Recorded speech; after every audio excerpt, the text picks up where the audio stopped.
हाय सगळ्यांना। आज आपला टू पीस प्रिन्सेस कटचा पहिला दिवस आहे लाईव्ह क्लासमध्ये।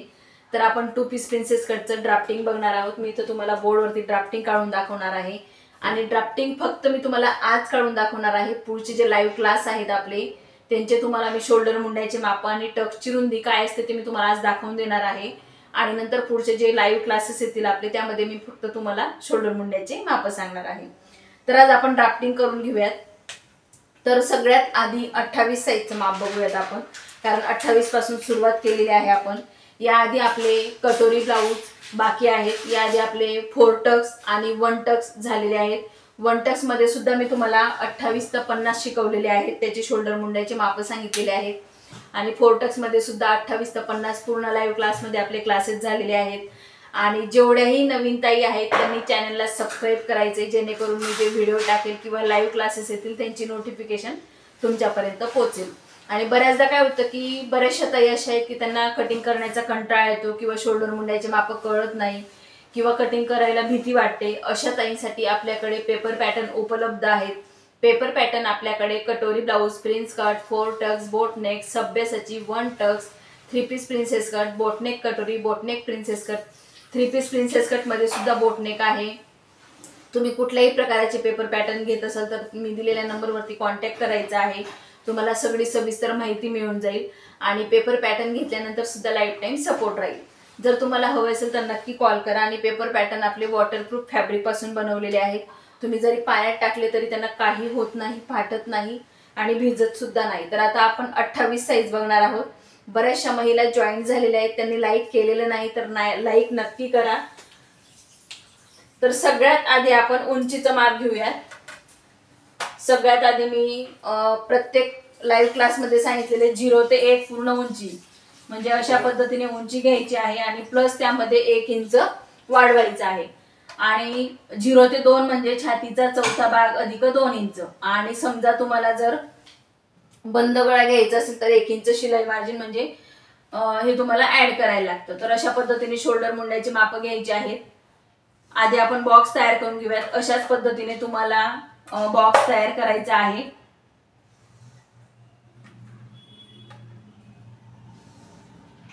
तर हा आहे पाठीमागचा भाग। पाठीमागच्या भागात आपण 1 इंच वाढवलेला आहे। पूर्ण उंची प्लस 1 इंच शिलाई मार्जिन असं वाढवायचं आहे।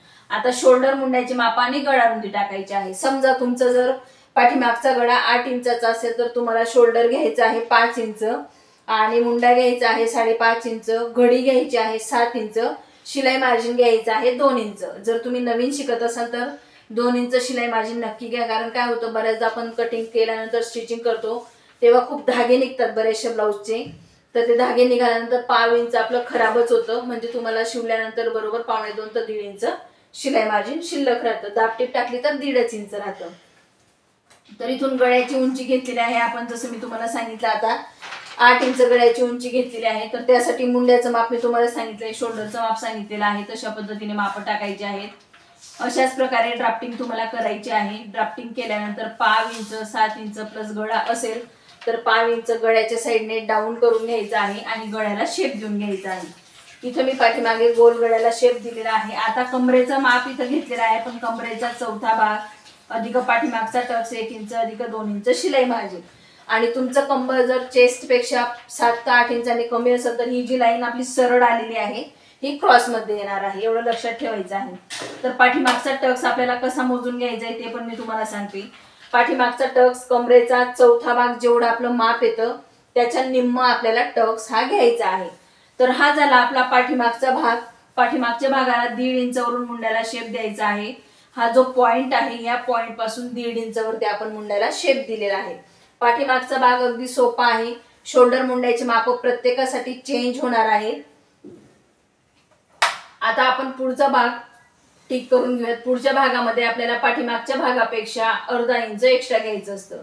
जर तुम्ही वेगवेगळे माप काढत असाल पाठीमागचा भाग पुढचा भाग, तर पुढच्या भागात 1.5 इंच वाढवायचं आणि पाठीमागचा भाग ठेवून जर तुम्ही कटिंग करत असाल तर फक्त अर्धा इंच वाढवायचं, जसं मी व्हिडिओमध्ये रेग्युलर व्हिडिओमध्ये दाखवत असते तसं। तर इथं आपण पाठीमागचा भाग ठेवून अर्धा इंच वाढवून घेतलेला आहे असं समजायचं। तर इथं मी अर्धा इंचावरती टिक करून घेते। गळ्याची रुंदी, शोल्डर, गळ्याची उंची 5 इंच, मुंडा जेवढा मी तुम्हाला सांगितलं तेवढा घ्यायचा आहे, क्रॉस मध्ये घ्यायचा आहे. इथून आपल्याला ह्या कॉर्नर पासून 1 इंच घ्यायचा आहे आणि अशा पद्धतीने हा मुंड्याला शेप द्यायचा आहे. गळ्याला शेप तुम्ही पान आकार, मटका आकार कुठलाही देऊ शकतात. 1.5 इंच आपल्याला डाऊन करून घ्यायचा आहे. अशा पद्धतीने 1.5 इंच डाऊन करून घेतलेला आहे. पुढे जर तुमचे हुक येतील तर त्यासाठी आपल्याला अर्धा इंच शिलाई मार्जिन हे वाढवायला लागतं, हे लक्षात ठेवायचं आहे. जर पुढे हुक घ्यायचे असतील तर अर्धा इंच शिलाई मार्जिन वाढवायला लागतं आणि अर्धा इंच हे शिलाई मार्जिन सोडून आपल्याला शोल्डर मुंड्याचे माप हे टाकावे लागतात. मी बऱ्याचशा व्हिडिओमध्ये सांगितलेलं आहे. आपल्या चॅनलमध्ये जायचंय आणि बघायचं आहे. तुम्हाला जर हे कळलं नसेल तर अशा पद्धतीने हे माप टाकायचे, अर्धा इंच एक्स्ट्रा घ्यायचं आहे. आणि समजा पाठीमागे हुक लूक घेत असाल तर पाठीमागे अर्धा इंच आपल्याला इथे वाढवायचं आहे. जर हुक लूक पाठीमागे घेत असाल तर इथं वाढवायचं आहे, पुढे घेत असाल तर इथं वाढवायचं आहे. मी पुढच्या हुकचं दाखवलेलं आहे तुम्हाला, ठीक आहे. पुढच्या हुक लूकचं दाखवलेलं आहे. तर इथं आपण अशा पद्धतीने टिक करून घेतलेलं आहे. तर मेन जे आलं ते टक्सची रुंदी. बऱ्याचशा महिलांना टक्सची रुंदी माहित नसते.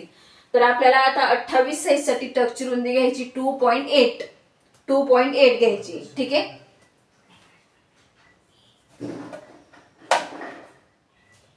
तर इथं मी टक्सची रुंदी आणि टक्सची रुंदी घेताना हे जे शिलाई मार्जिन आहे आपलं अर्धा इंच हुकलूक पट्टीचं ते सोडून आपल्याला 2.8 28 साईज साठी घ्यायचंय. मी पुन्हा सांगते. टक्सची रुंदी आपल्याला आपल्या ब्लाऊजवरून काढायची आहे. टक्सची रुंदी काढल्यानंतर अशा पद्धतीने मार्किंग करायचं आहे आणि आपला प्रिन्सेसचा आकार द्यायचा आहे. अशा पद्धतीने प्रिन्सेसचा आकार द्यायचा आहे. आता 28 साईज आहे तर 28 साईज साठी आपण फक्त 1.5 इंच इथं घेणार आहोत. जास्त मोठं घेतलं तर जास्त मोठा कप येईल, व्यवस्थित दिसणार नाही चेस्ट लहान असल्यामुळे. 1.5 इंच पासून इथं 2 इंच तर 1.5 इंच, शक्यतो 1.5 इंच घ्यायचं आणि नंतर आपल्याला जो टक्स पॉइंट असेल आपला टक्सची उंचीचा तिथे आपल्याला अशा पद्धतीने आकार द्यायचा. तर बऱ्याचशा महिलांचे आकार कसे असतात मी इथं तुम्हाला एक छोटीशी ड्राफ्टिंग करून दाखवते.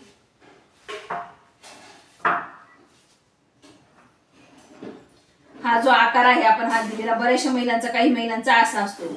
ही पद्धत चुकीची आहे, व्यवस्थित बसत नाही. ही जी पद्धत आहे ही चुकीची आहे. प्रिन्सेस कट मध्ये आकार आपला हा अशाच पद्धतीने आला पाहिजे, तेव्हा कप क्रिएट होतो आणि व्यवस्थित कप दिसतो. व्यवस्थित कप दिसेल तर ब्लाऊज व्यवस्थित बसेल, चपट बसणार नाही. आता बरेचसे मला कॉल पण येतात आणि व्हॉट्सअपला पण येतं की आमचे जे प्रिन्सेस कट आहेत ताई, आम्ही जी कटिंग करतो त्याचे माप जे घेतो ते चपटे ब्लाऊज बसतात कस्टमरला, तर कस्टमर नाराज होऊन जातात. तुमचा जर हा आकार चुकत असेल तर नक्कीच चपटे बसतील. आकार व्यवस्थित आला पाहिजे. तर बऱ्याचशा ठिकाणी आकार कसा दिला जातो, असा पण दिला जातो, पण हे सुद्धा चुकीचं आहे. अशा आकार देऊन ब्लाऊज व्यवस्थित बसत नाही. जसं मी तुम्हाला आधी दाखवलेलं आहे ही चुकीची पद्धत आहे. ही पद्धत आहे ही चुकीची आहे. अशा पद्धतीने तुम्हाला व्यवस्थित आकार द्यायचा आणि नंतर आपल्याला काय करायचं आहे, इथून आपल्याला 1.5 इंच अशा पद्धतीने टिक करून घ्यायचंय. हा 1.5 इंच जो कापड आहे तो कट होणार आहे. आता काय आपण 1.5 इंच इथं घेतलेले म्हणजे कमरेमध्ये कमी पडेल, बरोबर. तर कमरेचा चौथा भाग, पाठीमागचा टक्स आपला 1 इंचचा यामध्ये शिल्लक राहिलेला आहे, कारण पाठीमागचा भाग ठेवून आपण कटिंग करतोय. तर हा 1 इंच आणि 1.5 इंच शिलाई मार्जिन याची.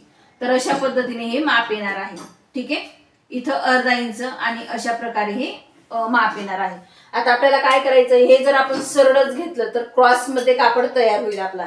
त्यासाठी आपल्याला इथून ह्या पॉइंट पासून वरती अर्धा इंच आणि ह्या पॉइंट पासून वरती अर्धा इंच कटिंग करताना एवढं मात्र लक्षात ठेवायचंय की अशाच पद्धतीने तुम्हाला ड्राफ्टिंग करायची आहे. ड्राफ्टिंग पुन्हा एकदा व्यवस्थित बघून घ्या आणि तुम्हाला जर ड्राफ्टिंग कळलेली नसेल तर मला नक्की कळवा. व्हॉट्सअपवरती कळवलं तरी चालेल.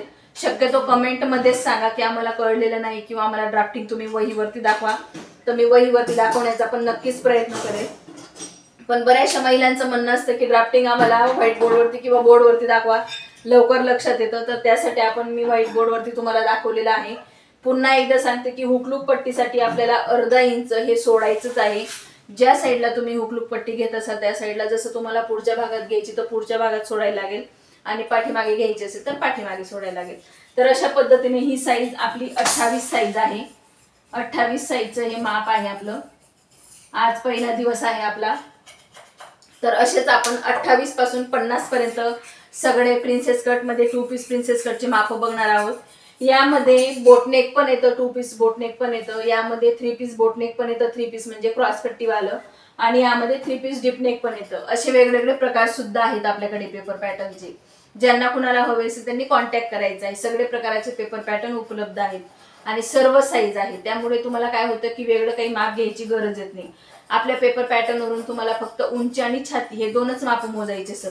शोल्डर मुंड्याची माप घ्यायची गरज येत नाही. ज्यांना कुणाला हवे असेल त्यांनी नक्की कॉल करायचा आहे आणि सविस्तर माहिती तुम्हाला व्हॉट्सअपवरती मिळून जाणार आहे. आणि आजचा आपण लाईव्ह क्लासमध्ये 28 साईज बघितलेली आहे. त्याचे शोल्डर मुंड्याचे माप आणि टक्सची रुंदी मी तुम्हाला सांगितलेली आहे. टक्सची उंची मात्र नेहमी आपल्याला आपल्या ब्लाऊजवरूनच मोजून घ्यायची आहे. तर आजचा क्लास आपण इथंच संपवूयात आणि सगळ्यांना बाय.